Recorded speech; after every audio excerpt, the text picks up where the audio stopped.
Hi guys, welcome to another one of my mental health series. Quite a special one. We've got our Commander-in-Chief, Shaun Mapp. How you doing, boss? Not bad, buddy. You okay? Yeah, really good. Obviously, this series is designed to hear other people's stories and their mental health journeys, and their background, and through the power of relatability and being able to know that you're not alone.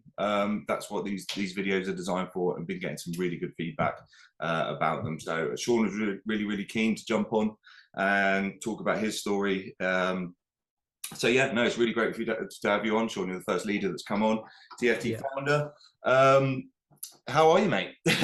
Yeah, good. I'm gonna be honest. I'm a little bit.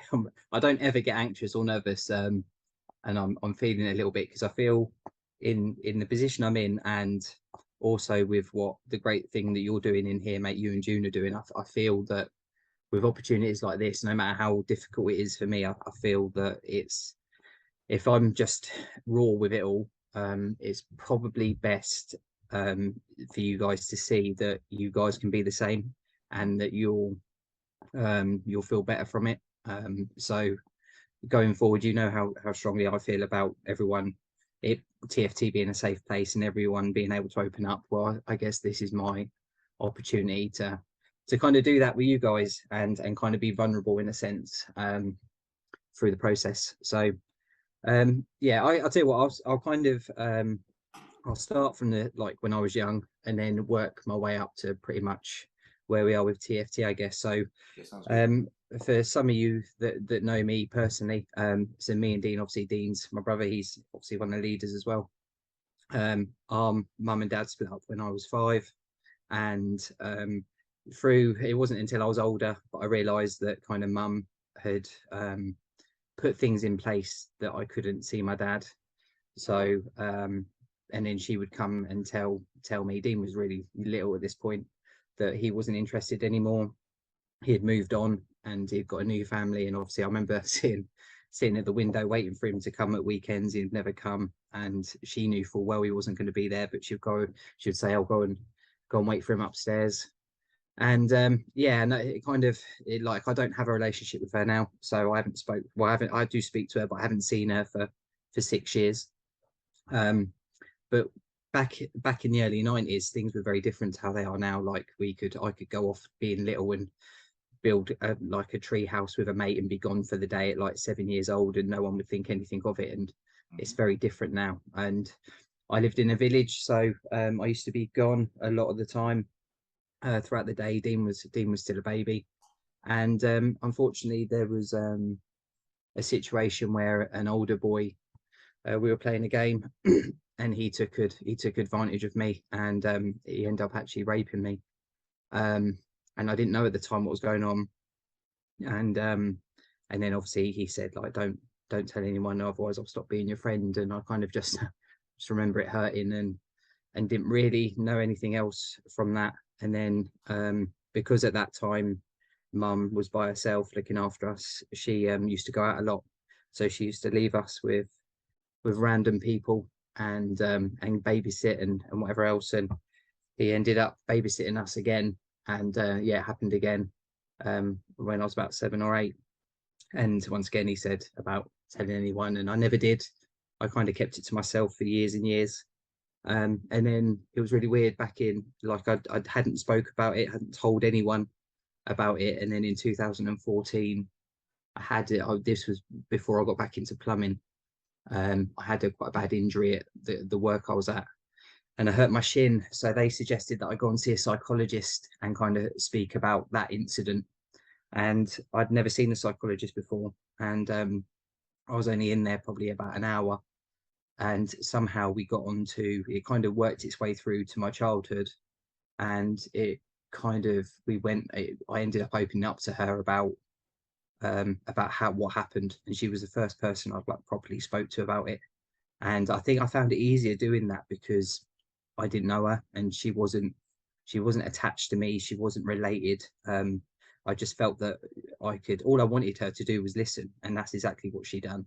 And I just ended up breaking up, and I cried my eyes out. And then at that point I told Deanne, because we kind of, what was meant to be like 1 or 2 sessions actually ended up being about 10 sessions with her, because of that. And it was really, really good. It was probably one of the best things I've done, is actually like taking advantage of that opportunity and speaking to her and opening up, because to me, mentally, I'd always put that incident in like a box in my head with other horrible stuff, and it was kind of locked up, and kind of in my mind, that was kind of where it was. So if it was in there, it couldn't hurt me, it couldn't really affect me. And even now as an adult, I'm very, like, nothing offends me, very little offends me, and I will joke pretty much about anything, because I think it's a coping mechanism for how I deal with things. But also, I think when you have something traumatic like that happen to you, there's like kind of two ways you can go. Um, there's very similar that happens to thousands of people, hundreds of thousands of people all over the world, and that some of them unfortunately commit suicide, or they turn a bad way and they murder people. They go to extremes, and kind of bad things happen. Or what they do is they then focus that negativity and turn it into positivity. And that's what I've always tried to do.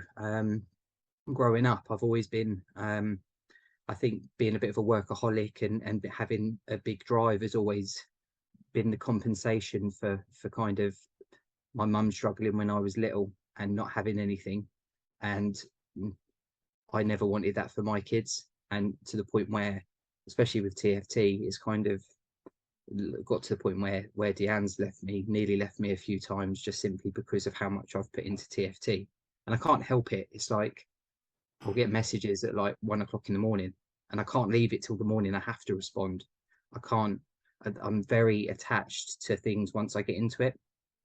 And going back to kind of when I spoke to her and I was kind of feelings were pouring out, I opened up to Deanne about it, and then I decided to tell my dad, and he got really upset.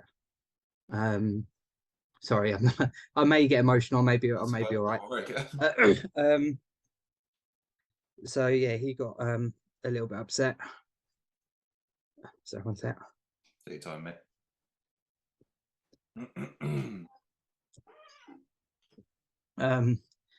Because he wasn't there. So had you not spoken to your dad for all those years? Because you said, yeah, no, at that point I was really close to my dad. I ended up moving in with him when I was 18, because me and my mum just didn't get on. Yeah. And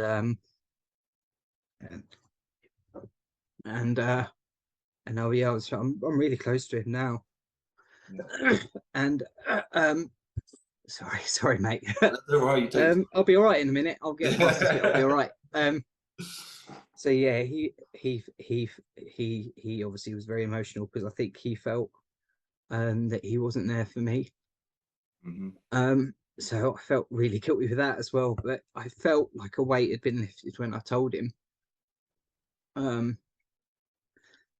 yeah, everything's fine now, and kind of like I have like a I deal with it, and it's kind of locked away, and it's kind of like I what happened to me is that when I was younger, I kind of try and turn into a positive now, and me and Deanne are both very funny with who we leave the kids with.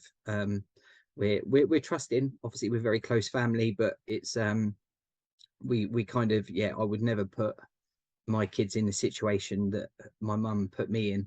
Yeah. Because God forbid I'd be going to prison if anyone done anything to them. But I think also it's driven me to be a bit of a workaholic, in the sense of wanting to provide and wanting to make sure that I never struggle like she did. And it was kind of seeing that psychologist and kind of talking to her about things. It felt like a massive weight had been lifted off my shoulders once I started opening up to Deanne about it, and kind of I've mentioned it in the Discord a couple of times, just through passing. I haven't obviously gone into detail about it as much as I just have, but I think it's really important for you guys, if you are watching this, to talk about it, whether you talk about it within TFT, or you spend that time and you go and speak to someone, because it will help. It really does. Yeah, it's unbelievably powerful, isn't it? People don't, I Yeah, mean, obviously people that haven't done it won't understand it, but when you lock stuff away in your head and you have that full weight on your shoulders, and us being the men, and, you know, we don't normally have someone to talk to, that weight just builds and builds and builds. And the very, well, I say easiest, but it's very, very difficult, I know. But once you actually start talking to someone, it becomes a lot easier. It's just getting over that first hurdle, I think. yeah, yeah, without a doubt. It's this is what kind of blows my mind with what you and June are doing, and kind of like I read through the messages that have been going like for a year or so now in that kind of area, and it's just kind of, it's so nice to see people open up. And I get personal messages as well. I get a lot of personal messages, and it's great. I would sooner someone message me or message you or message someone and just make us aware than struggle in silence. That's like the worst thing you can do. So so this is, yeah, I felt it was important to kind of do this with you. um and kind of it wasn't, it's not nice talking about it, but at the same time I think it's important to make people aware that horrible things in life do happen and circumstances do become shit. But I think as long as you've got the right support there, and you just kind of, you have a target and you have goals and dreams that you want to achieve, then it kind of, it can steer you away from the negativity. And that's ultimately what myself and obviously you and the leaders, we all kind of want to strive you guys to do. We want you to be a better version of you. um so yeah, Would you it's almost just, say that your busyness, like I know how busy you are, is almost a coping mechanism for you, just keeping busy. yeah, it kind, it is definitely for keeping busy, but then it also has a detrimental effect on my relationship with Deanne. So um it's kind of, there's been massive sacrifices over the last few years kind of doing TFT. But she sees what's achieved, and kind of I will kind of say to her about like people messaging me and ringing me within TFT because they're down, and she's like, it has been a strain on us, but she also sees how much it's changing individual lives, and she's like, you can't put any money on that. That is, it's just, and it is priceless. And that's not even the trading side of it. That's, and kind of making them, helping them financially. I'm just being there, um or any of us just being there as a friend or someone to kind of just talk to, is to me, that's life changing in itself. So it's a bit surreal really when I kind of look at TFT and kind of what you guys have done to help me build it. And it's really fucking special, yeah. Oh, Because 100%. it's so much more than a trading group. Yeah, I mean that's what it's become, isn't it? I mean, that's what me and June have talked about many, many times, about the power of it. And I think now, I mean, when I became a leader and I really wanted to push the mindset side of things, which then obviously went to the mental health side of things as well. And I'm really, really proud as to where it is now. But like, I'm weighing it up with June, and I'm like, the group has become, a half trading group and a half, mindset mental health group. Like it really, really has. The whole community, I mean, just that instance of people being able to just talk to one another. And like you said, just talking to, I say, a stranger, people that, you're not even seeing face to face, and you might not have even met face to face, but there's Yeah, a load of people in there that are willing to help you any time of the day.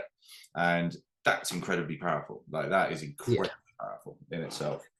This is kind of what I kind of say to people, that I kind of explain this sometimes to the trial group, like the people that decide to step out of their comfort zone and join TFT, not even just TFT, but just step out of their comfort zone and want to better themselves. Hmm. They're like the 1%. They're, and TFT is full of 1% people. And there's like, and I use this all the time. Like you go into like all the different tradesman groups and they're just fucking slagging each other off and slagging each other's work. And in TFT, yeah, we joke about, but everyone helps everyone, and kind of, if someone's really struggling, then there's a multitude of people that will just step out and just help, and you don't get that anywhere else. Um, and it's kind of trying to explain that to people that aren't in TFT. They just think I'm full of shit, but Yeah, no. you kind of, you kind of, you see it within it. I see it daily, all the Yeah, time. yeah. It's like, mate, when we done um event in Milton Keynes, and was it Lee that was struggling? He sat up with the four of Yes. them. They sat up, Yeah. and he was nervous, bless him. He stepped out of his comfort zone, spoke in front of everyone, and you could tell he was nervous. Mm-hmm. No one took the fucking piss out of him, and one guy was like, "Come on, Lee," and everyone at that point in that room just fucking clapped for him and was just like egging him on to do it. You wouldn't And you believe it was a room can't, full of it, tradesmen.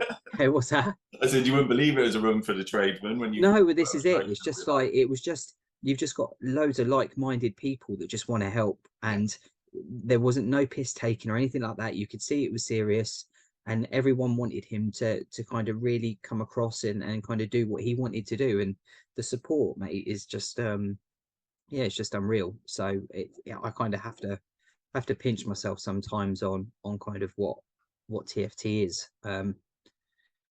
Oh, And definitely. yeah, it's Incredibly proud of what you started. I mean, I'm very, very grateful when you did start it, because it's got me to where I am as well, and it's got a lot of people. It's changed a lot of people's lives, and I think, you know, I mean, you're obviously quite obviously different to the people that I've had on here, because obviously in TFT we're kind of looking at, we've got people that are coming that are tradesmen yeah. going on to obviously, well, hoping to become traders and stuff like this, but obviously you come from obviously a busy background of plumbing, self-employed plumber, to now something that's probably keeping you even more busy. Yeah. Like how was life as a, you know, I'm sure you had the same problems as all of us as a subcontractor. How was life and your sort of mental health, and how, you know, home life and stuff, like as a when you were plumbing, compared to probably what there might have been an easier bit in the middle. I mean, I suppose it was lockdown in the middle, wasn't it? And now, Yeah. now what it's like now. Yeah. Because To I be mean, fair, I know you obviously, you know, you get so many messages every day, and me personally, I couldn't handle that. Like I struggle with lots of messages. I think it's still from my working days. I don't like, you yeah, know, of my course. messages, like loads of messages on my phone. I mean, and you do it very, very well. But like, how do you sort of those, you know, plumbing when you started TFT and sort of where you are now? Yeah, so it was super hard. It was pretty much when I was working 6 days a week, pretty much consistently, sometimes 7 days a week, and then I was quoting most evenings. Because I'd shit myself. I may be like sometimes I'd be like 2 weeks away from having no work, and I'd be like, fuck, I need to like advertise, I need to, and then I'd have like a couple of months work or a few months work come back in and everything would be fine. But as a self-employed tradesman, you've always got that worry of, especially as a one-man band, like Dean worked with me for a bit, but for the majority of me being self-employed, I was kind of by myself. So it was kind of Deanne and I had obviously Amelia and Ava, so two small kids, and she bless her, she was pretty much a full-time mum, because I like an only parent, because I just wasn't about for them. Mm. And it was kind of, looking back now, it's actually really sad, because I kind of missed all those important things that I've kind of now got with Aubrey, that I never had with them two. And she done a great job, but it was a toll on her as well. So I had to I knew that I had to, when I started TFT and I kind of like lockdown happened, and I kind of like I hadn't long been doing trading, and I thought, you know what, this isn't easy by myself. And I thought, if I can get more tradesmen to kind of do it with me, then together we can make it work potentially. So to be fair, TFT probably wouldn't have been created if it wasn't for lockdown. I had no intention of growing a group or anything like that, or even starting a group. It was only because I had time on my hands, um, and yeah, it was better than kind of watching Netflix. So That's I thought I'd just, your ability, or your want to keep yourself busy as well. I mean, I know yeah, yeah, over lockdown, I just because I mean, for me, that was the first time I'd had 3 months off in 20 years of work, you know, and yeah, yeah, I did fuck all about from watch Netflix and drink, you know. yeah, yeah, yeah, And yeah, like, you yeah. know, but like you being you know, like you said, like that is kind of how it started. You had to keep busy, you know, you kept yourself busy, and that is what Yeah. started that. When I first started, I kind of got in all of the tradesman groups, and I was speaking to hundreds of tradesmen every single day. I was messaging them, I was writing down their names, and then I was putting them in like a side group, and then I was kind of like keeping tabs on them, and then obviously slowly people started joining. Like some of the leaders that are leaders now, they were like some of the first in, and then they started helping. And it obviously, it just started off really slow because of obviously the skepticism. And then yeah, over time it just kind of grew and grew and grew, and obviously 3 years on, we're where we are now. And obviously long term, this is just personally the start for me. Like we obviously speak about ideas for the future, and this is just still in its infancy really. But I just the you have to make sacrifice, unfortunately, to get anywhere in life, and a lot of people sacrifice their time, and that's what I done. I knew that I had to sacrifice my time, and ultimately I kind of sacrificed my relationship with Deanne as well, and luckily enough she kind of stayed with me, because I wouldn't have been able to do it without her, because she was, yeah, she was like the rock. She was the same person that I needed to kind of go back to, and kind of be there. Yeah, And then through lockdown she nearly lost her mum through COVID, so there was a lot going on, that she wasn't in a great place either. So it wasn't easy. um hence obviously nearly losing her. But no, she's been mad enough to stick by me, and kind of we work every day, like, as you know, not every relationship is perfect. So yeah, but I've kind of, what I say to her, and mean it from the bottom of my heart, is like, I would sooner, um I would sooner be angry with her, and kind of us not talk, than be angry and not talk with someone else. Like, because the grass is never greener. There's honeymoon stages and whatever, but ultimately you're always going to go back to the general arguments and whatever else. It's just with a different person. So I don't want that different person. I just want that person to be her. Um so yeah, we would just fight to make it work. yeah. Good. So um but yeah, it's yeah, it's just with everything that's gone on, it's just kind of, I like, even now, like, it's really weird. Like, I got a bit emotional with it. I'm okay now, but Mm. I just, once again, I kind of feel a bit lifted, in a sense that I've kind of spoke about it to you. And I'm obviously, I know others will watch this, and make their form their own opinions and stuff. But I feel that being open and honest with you, and kind of the others, it will hopefully give you guys courage to do the same. So Yeah. this is the reason why I wanted to do that Zoom. Yeah, to do the Zoom. No, it's awesome, mate. It's very, very brave of you to speak about it, and I can almost guarantee that there's going to be people in the same situation that probably, or have had similar happen to them, Yeah. and they probably have locked these things away, and it's probably causing them pain that they don't realize they have. And especially these sort of things that, we're talking about trading, and our mental health and mindset and stuff like this. I don't, I can't speak from experience, but I don't really know, what these sort of things do to people later in life, different characteristics and different, Hmm. way people act towards Yeah. anything, frustrations, romances, all sorts. So, I know about my experiences, and being able, and when I started talking about them, and it just got easier every time I spoke about it. Hmm. Yeah, I mean, like, you're incredibly brave for talking about what you've done, and same with all the other guys that have been on this as well. And yeah, and I know how much it's helping people just hearing people's stories. And I think coming from you as well, I think it gives a real insight into you, and people actually know you're a human being as well. Because I know, Yeah. obviously, like, starting TFT and stuff. I know you say, like, probably because of the background and stuff, and being able to just shrug stuff off. Like, obviously, you've had plenty of more abuse than most Oh yeah. in the Oh space. yeah. Loads. Yeah. Yeah. Being called a scammer and this and that, and that's, it's, Hmm. it's people's naivety. They don't understand it. Yeah. Forex Of is a course. very scam based. Like, that, it does have a big grey cloud Yeah. over it. Have you found that has ever affected you, or have you just been able to really just Um. shrug it off? Yeah. So right at the beginning, it was constant. I don't really get it now, to be fair. You might get see the odd comment, but generally it's through like a third person. I don't No one's called me a scammer or scumbag for ages now, but definitely, Going in definitely, the right direction then. yeah, yeah, but definitely growing it. Definitely, in the early stages, when I was like, because I'm blocked from a lot of these groups now, so I can't even comment in them, because they've just blocked me, so that's fine.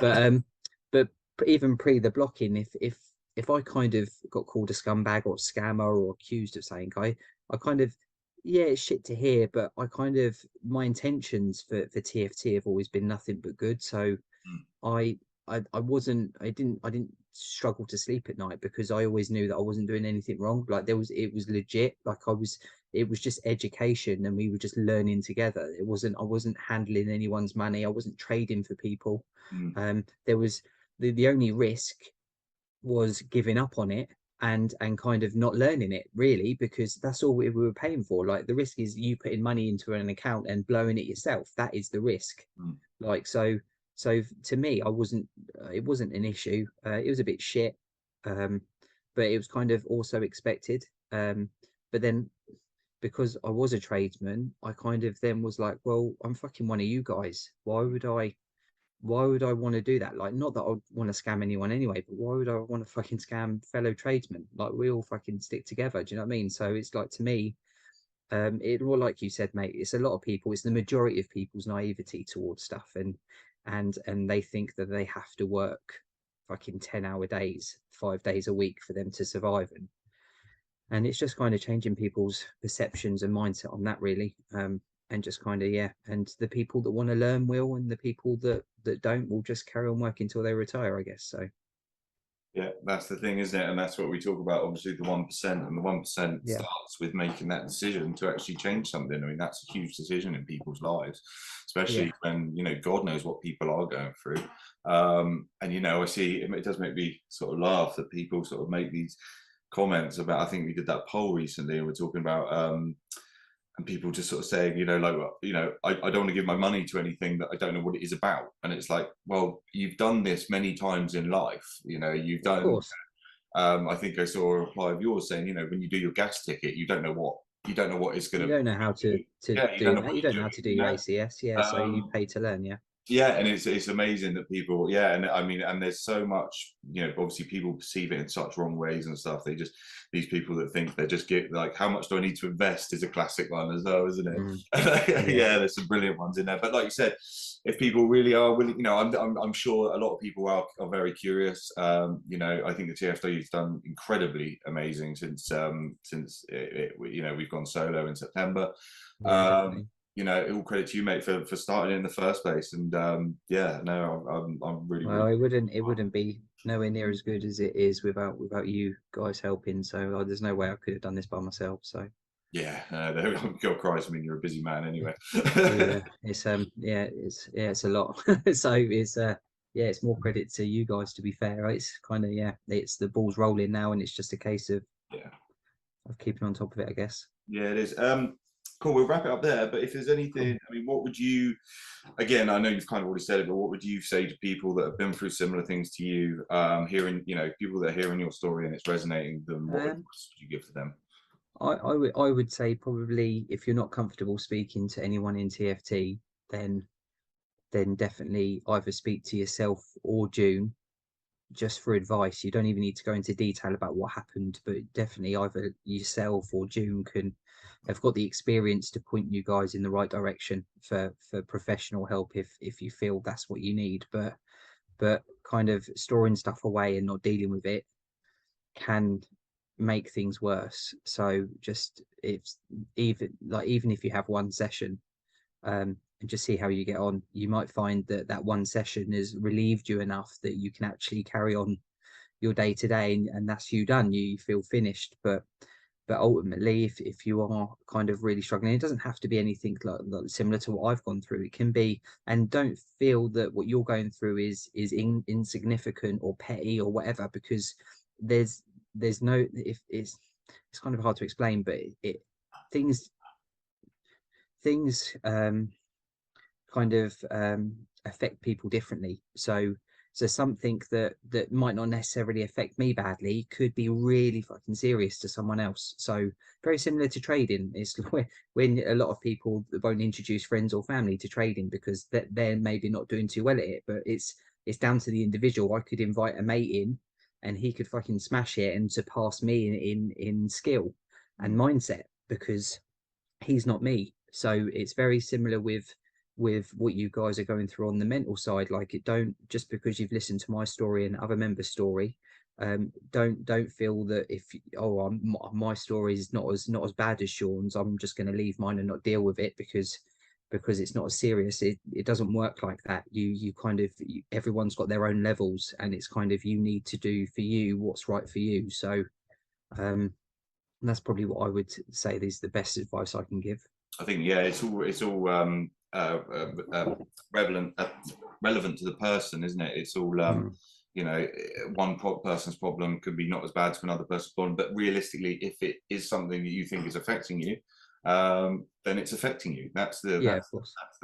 that's the be all and end all of it, really. And also, just one last thing. Obviously, recently we've decided to make the mindset and mental health part of our Discord. Lifetime membership comes with lifetime access comes with membership to the tier. Obviously, this was actually your idea.